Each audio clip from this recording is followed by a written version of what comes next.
Ok, vamos a esperar el cafecito. ¿Ustedes saben por qué se trae el café? Porque sin café es imposible agradar a Dios. Amén. Lo dice la palabra del Señor, ¿oyó?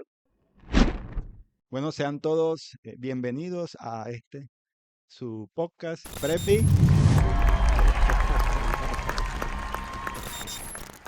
¿De dónde sale eso, Carlos? El presbiqué. Presby, ¿qué es? Que uno dice, no, yo voy a una iglesia presbiteriana, la primera iglesia presbiteriana de Barranquilla, y lo primero que dicen es Presby, ¿qué? ¿Presbiqué? Entonces, en el marco de la celebración de los 134 años del templo de la primera iglesia presbiteriana de Barranquilla, me encuentro en esta oportunidad con el reverendo Cristian Gómez, presbítero docente de la primera iglesia presbiteriana de Barranquilla. Buenas noches, pastor. Bendiciones, Carlos, y buenas noches. Hay que hacer primero una claridad en lo que estás diciendo. No son los 134 años del templo de la iglesia, sino 134 años de haberse fundado la iglesia y 100 años de la construcción del templo. Sí, hay Oh, que hacer esa diferencia ahí. 100 años. Ok, o sea, podemos o es necesario hacer esa diferencia entre lo que es el templo y la iglesia. En momentos sí. La iglesia, lo que nosotros sabemos y conocemos como iglesia es una comunidad de creyentes que puede tener un lugar donde adorar o puede no tenerlo.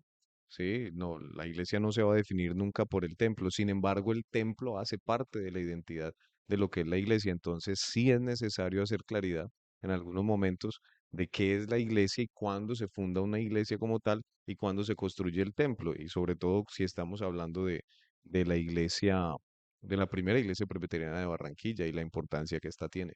Ok, me dijo que son 100 años de celebración del templo, de haber sido construido.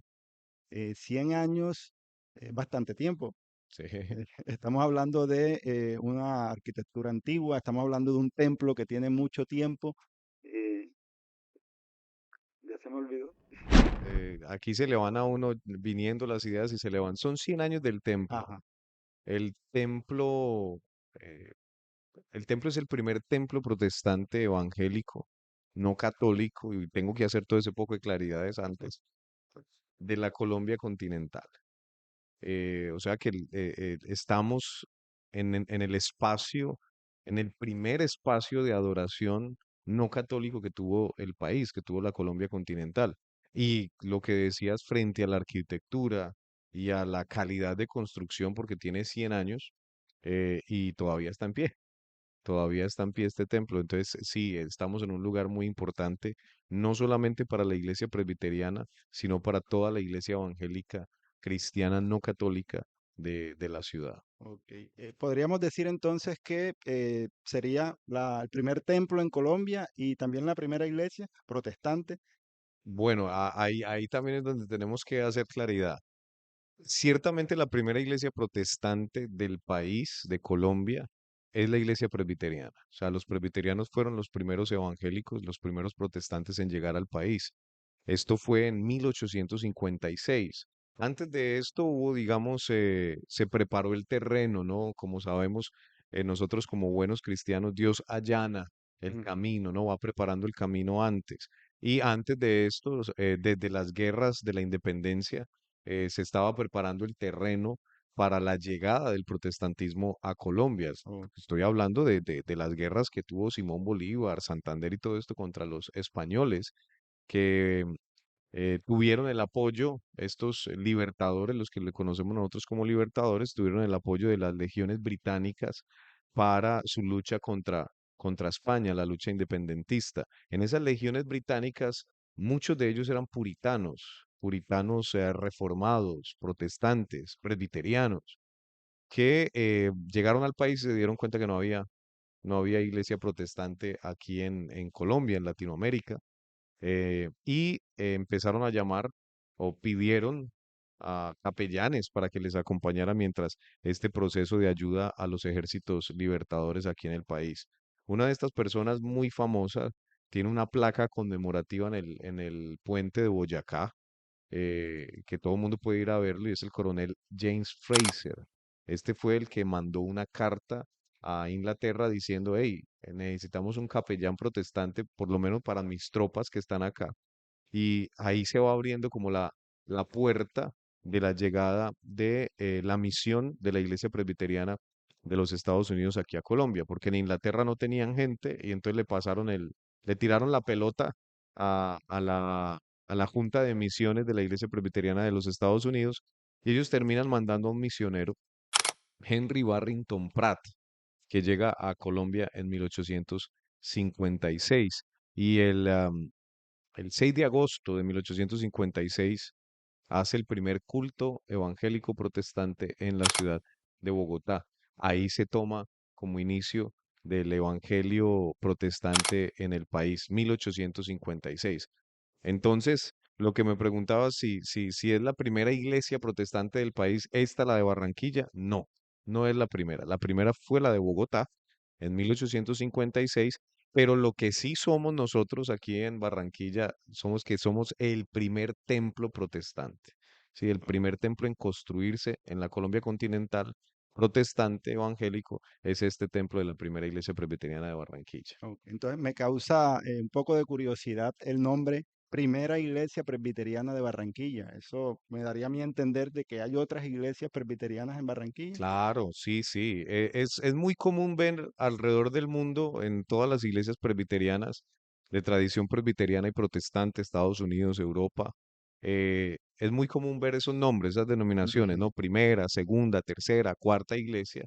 Y es porque es parte de la tradición presbiteriana el mencionar cuál fue primero como para mantener la historia y mantener esa identidad de quiénes fueron los primeros que abrieron la brecha en ese lugar, en esa ciudad específicamente hablando. Entonces aquí en Barranquilla, obviamente, la primera iglesia presbiteriana de la ciudad es esta, y es denominada así la primera iglesia. Imagínate, Carlos, en 1890 fue fundada la iglesia. Ya venía con antecedentes un poquito antes, con el famoso señor Adam Erwin, el conocido aquí en Barranquilla como el fundador del Colegio Americano. No solamente fue fundador del Colegio Americano, que es una institución de la iglesia presbiteriana aquí, sino que fue fundador de la primera iglesia presbiteriana. En 1890, el 2 de enero de 1890 es la fecha de fundación de la primera iglesia presbiteriana. De ahí, las que vinieron fueron después de la primera. O sea, la segunda, la La tercera. segunda, que es la iglesia Tabita, funda en el barrio Boston, fue fundada por allá por la década del 30 aproximadamente. Ok, o sea, evidentemente tenemos raíces históricas. Hablar de presbiterianismo, hablar de la primera iglesia protestante en Barranquilla, podríamos decir, es hablar de historia, ¿cierto? Y lo observamos también en el templo. Vemos la arquitectura del templo, vemos que el templo tiene 100 años de haber sido construido. Es parte también de esas raíces históricas, esa forma de templo, esa arquitectura propia del templo. Sí, sí, Carlos, es completamente, está todo completamente relacionado.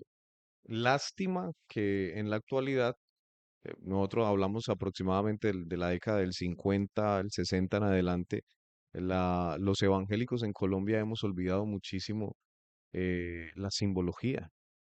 Es tanto así que mucha gente cuando viene a la iglesia, hay muchas personas que entran a la iglesia y cuando entran, escuchan el culto, se acercan, se persignan porque creen que es una iglesia católica, ¿no? Por la forma del templo, por la arquitectura que tiene, suponen que es una iglesia católica, porque no conciben en su cabeza que una iglesia evangélica protestante tenga un templo de esta belleza arquitectónica y con esta característica que tiene el templo de la primera iglesia. Claro, para ese momento, eh, la simbología, el identificar nuestra fe no solamente con la predicación de la palabra, sino con todos los elementos que rodean la vivencia de nuestra fe, era muy importante.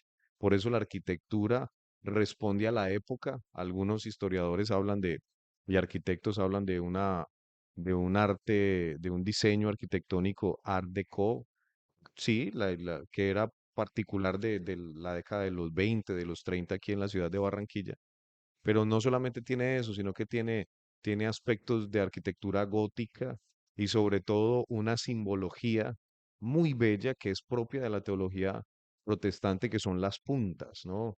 Los mormones, incluso cada templo mormón tiene una punta, ¿no? Que va, a punta, es la cosa, ¿no? Apunta a Dios como el centro de nuestra fe y también como a decir que la comunidad de fe está bajo la cobertura de Dios y todo eso lo puedes ver simbólicamente en todo el templo, hasta en las bancas del templo está esa forma. Entonces sí, el símbolo y la arquitectura tienen mucho que ver con lo que es la iglesia. En un mundo que cada vez está más digitalizado, este mundo que cada vez es más minimalista, cada vez se pierde más esa herencia histórica en muchos contextos. ¿Por qué sigue siendo relevante o importante que nosotros conservemos el templo, que nosotros conservemos esa simbología que nos identifica como presbiterianos? Carlos, hay un, hay un, hay un historiador, sociólogo, antropólogo, muy conocido dentro de la teología llamado Mircea Eliade, un francés. El tipo tiene unos escritos espectaculares. En uno de ellos menciona que el ser humano no puede vivir sin símbolo y sin contenido. Mm. O sea, no puede vivir sin símbolo y sin contenido. ¿Qué quiere decir eso? Que nosotros no podemos expresar amor sin mostrar un corazón, que nosotros no podemos expresar cariño sin sacar una Una rosita, rosa. ¿no? Que no podemos hablar de paz sin pensar en la paloma. Entonces, si el ser humano propiamente tiene que tener un símbolo que le hable del contenido de algo, ¿por qué la iglesia cristiana protestante, por qué va a echar afuera los símbolos? O sea, sería ilógico pensar en una iglesia cristiana que no identifique su fe con la cruz o con el pescadito, ¿cierto? Ese tipo de cosas. Para nosotros, como una iglesia histórica protestante, mantener el templo y mantener viva la identidad de la fe de hombres y mujeres que han dado su vida para que nosotros tengamos el privilegio de celebrar hoy 100 años de este espacio que fue dedicado para honrar el nombre de Dios en la ciudad, eh, es fundamental para nosotros hoy en día rescatar eso, ¿no? No dejar perder eso, no dejar perder el hecho de que necesitamos los símbolos y el templo es uno de ellos. O sea, el lugar donde nos reunimos es fundamental para vivir la fe. Tú lo has dicho muy bien. Hoy en día estamos relativizando, estamos revaluando el hecho de que ser iglesia no necesita de un espacio físico, pero nosotros siempre vamos a necesitar de símbolo y de contenido. Y el símbolo y el contenido le dan identidad a la vivencia de la fe. Y si nosotros ya tenemos un espacio, que es el templo, cualquier iglesia cristiana lo tiene, ¿por qué no rescatarlo y por qué no tenerlo bonito y por qué no hablar de él y por qué no darle la importancia que amerita, ¿no? Sería ilógico, ¿no? Completamente. Y no, y hablando de símbolos, usted tiene ahora mismo un símbolo en el cuello, Ah, sí, señor. que la mayoría de personas que de pronto desconocen lo verán y dirán, no, es un sacerdote El curita. y le hace o le da la mano al templo, que también parece de arquitectura católica. Entonces, ese símbolo es propio del sacerdocio católico. No, y mis hermanos católicos lo saben muy bien, no. Este símbolo llamado clériman fue hecho por un protestante presbiteriano, un pastor escocés presbiteriano, que ahorita no recuerdo bien el nombre, se los debo, por ahí lo podemos poner una fotico de él, eh, y lo hace con una simbología muy interesante, por eso el tema de los símbolos y del contenido.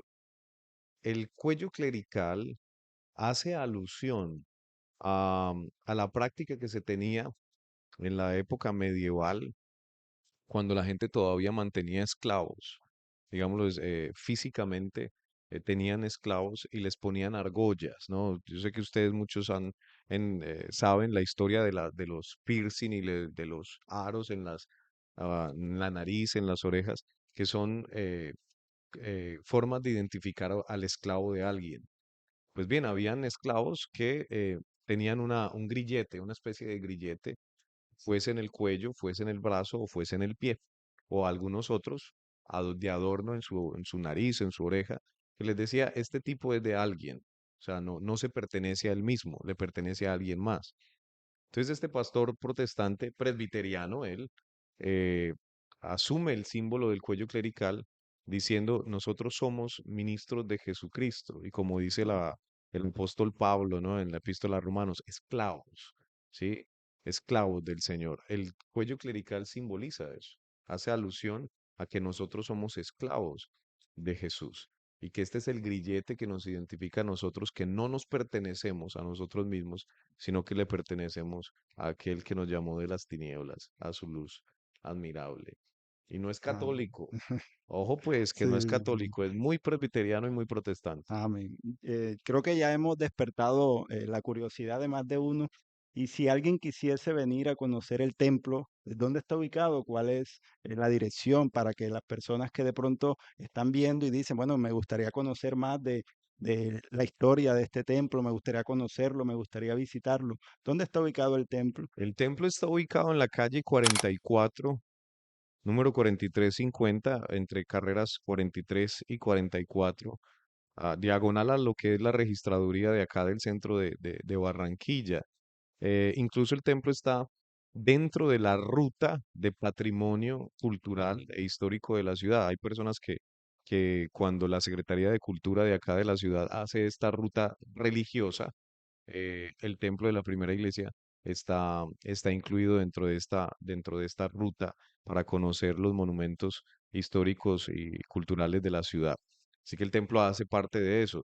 Pero más que eso, yo creería que a todos los cristianos evangélicos de Barranquilla, todos deberían echarse una pasadita por el lugar donde inició todo, ¿sí? Que es el templo de la primera iglesia presbiteriana. Amén. Con respecto ya al templo como tal, son 100 años, ¿cierto? Que va a cumplir este. Y bueno, uno se preguntaría, con 100 años, ha sido difícil tal vez para la iglesia la preservación de este, cómo se encuentra este, cuál es su estado y bueno, cómo ha sido ese proceso para mantener este tesoro arquitectónico, no solo de la comunidad religiosa en Barranquilla, sino pues en general del patrimonio arquitectónico de la ciudad. ¿Cómo ha sido ese proceso para mantener el templo en las condiciones en las que, por ejemplo, ahora está?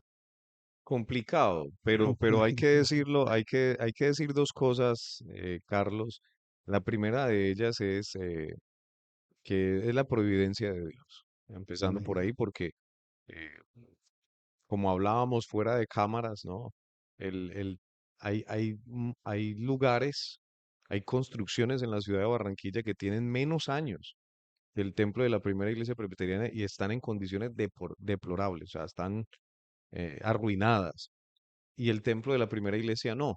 Entonces, por un lado, habla de la providencia de Dios, pero por otro, creo yo que habla de la calidad de construcción del templo. O sea, todo el que viene acá se puede ver la madera. Yo siempre digo jocosamente que esa madera la trajeron fue para que los comejenes se quedaran muecos, que ahí eso no le entra comején, pero ni a palo a esa madera. Eh, Sí, las paredes, o sea, los ladrillos, una cosa de más de 60 centímetros cada pared. usted me Eh, comentaba también que la estructura era metálica con pernos. sí, eso es una cosa, imagínate, el templo se construye en 1924. Para 1924 uno esperaría que la estructura del techo del templo de la primera iglesia presbiteriana de Barranquilla fuera de madera o de hierro, de un hierro cualquiera.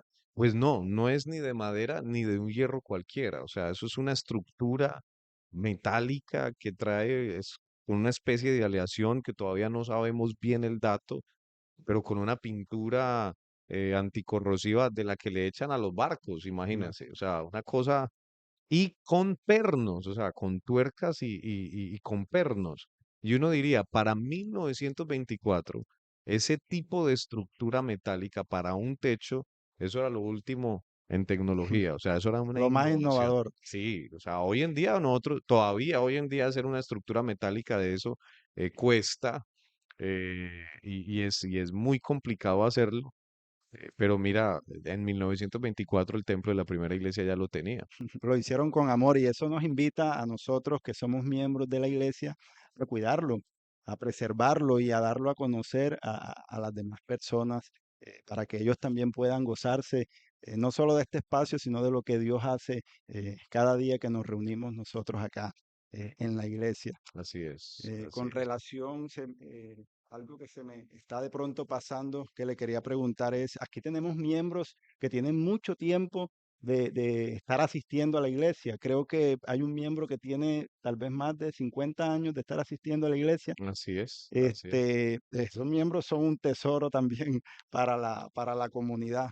Entonces, la idea sería poder más adelante invitar a esos miembros para que ellos también puedan expresarnos cuáles han sido sus vivencias, cómo ellos han visto la evolución, de pronto no física del templo, pero sí cómo ha evolucionado la liturgia, cómo ha evolucionado el coro, cómo ha evolucionado la forma en la que adoramos a Dios en este templo.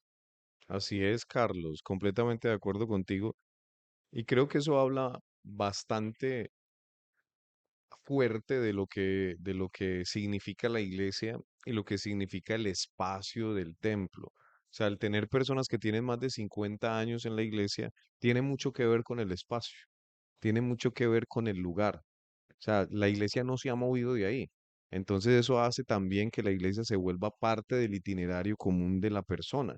Sí, yo sigo yendo a esa iglesia a pesar de que el centro de la ciudad y las Mm, edificaciones se alrededor ha han movido. cambiado, se han movido. La iglesia no se ha movido, aunque en algún momento quisieron moverla, Sí, pero no, no se ha movido y esa gente todavía está ahí y se identifica con el templo tanto como, como identificarse con su Salvador. O sea, no es una cosa de idolatría al espacio, ¿no? En ningún momento al espacio del templo. Es un sentido de identidad y de pertenencia pertenencia. que tienen estas personas que nos tienen que enseñar mucho y que nos han enseñado muchísimo a nosotros que somos nuevos. Claro. Sí, bueno, ya para tal vez ir finalizando, eh, me gustaría, yo inicié este capítulo, o iniciamos este capítulo, esta sesión de este podcast, hablando de la celebración del templo. ¿Cuándo va a ser esa celebración? ¿Qué tendremos para esa celebración? ¿Pueden las personas que lo deseen asistir a las actividades que se realizarán en la celebración? Sí, Carlos, nosotros como primera iglesia vamos a celebrar el aniversario 134 de fundación de la iglesia. Como lo decíamos ahorita, recordar que esta es la primera iglesia protestante evangélica de la ciudad de Barranquilla, eh, con 134 años de historia, que esa historia incluye los colegios americanos, que esa historia incluye la Universidad Reformada, y una influencia muy profunda a la ciudad de Barranquilla. Por eso estamos haciendo el esfuerzo de celebrar este aniversario 134 eh, con la mejor reseña histórica que hemos podido construir hasta el momento de la iglesia, pero también del templo, porque son los 134 años de la comunidad de fe, pero son los 100 años, el primer siglo de este templo y todavía el templo está en pie, está bonito, queremos embellecerlo más, queremos ponerlo mucho más hermoso y en mejores condiciones para que todo el pueblo evangélico, y ahí viene la respuesta, sí, todo el pueblo evangélico cristiano de la ciudad de Barranquilla puede y nos encantaría que nos acompañara en esta semana de celebración de la primera iglesia presbiteriana de Barranquilla, que va a ser del 14 de octubre al 20 de octubre.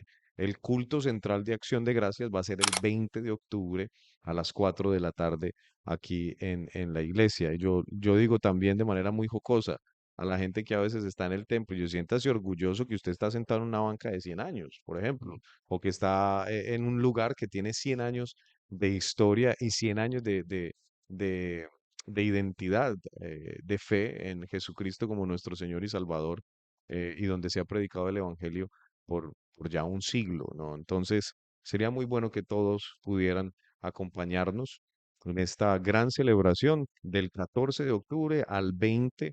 El 20 va a ser un culto a las 4 de la tarde para que puedan estar en la mañana en sus cultos, en sus iglesias sin ningún problema. Va a ser un culto de acción de gracias por los 134 años de la iglesia y por los 100 años del templo.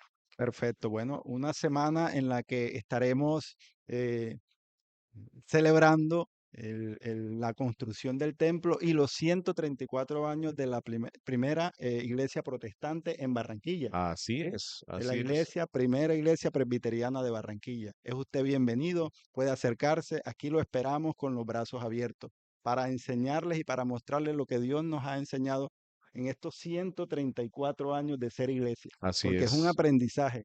Sí, así no es, somos una iglesia, perdónenme, de ayer, que nació ayer, no, hemos aprendido durante 134 años cómo ser iglesia, cómo así ser es, comunidad y cómo impactar a la comunidad en Barranquilla. así es, así es. Entonces, venga y aprenda cómo puede usted adorar y buscar el rostro de Dios. Amén. Entonces, pastor, muchas gracias por, ¿le puedo decir pastor, sí? No, pues, obvio. Eh, o Claro que sí. reverendo. No, no, no, no, no. Ese podría ser un tema Sí, también, también, otro tema. un tema a conversar, Ok, ¿no? Un tema a conversar eso de los ok, títulos que tenemos. No, no, no, Carlos, como quieras, ¿no? Aquí ok. estamos, somos siervos, esclavos de aquel Esclavos. Ok, que nos amó y que en la cruz del Calvario y somos servidores. ok, eh, perfecto. Muchas gracias por su tiempo y bueno, esperemos tenerlo nuevamente para que nos siga contando más sobre la iglesia, más sobre la liturgia, más sobre la historia y nos quedó pendiente un tema, ¿por qué se llama presbiteriana? el El presbiqué. presbiqué.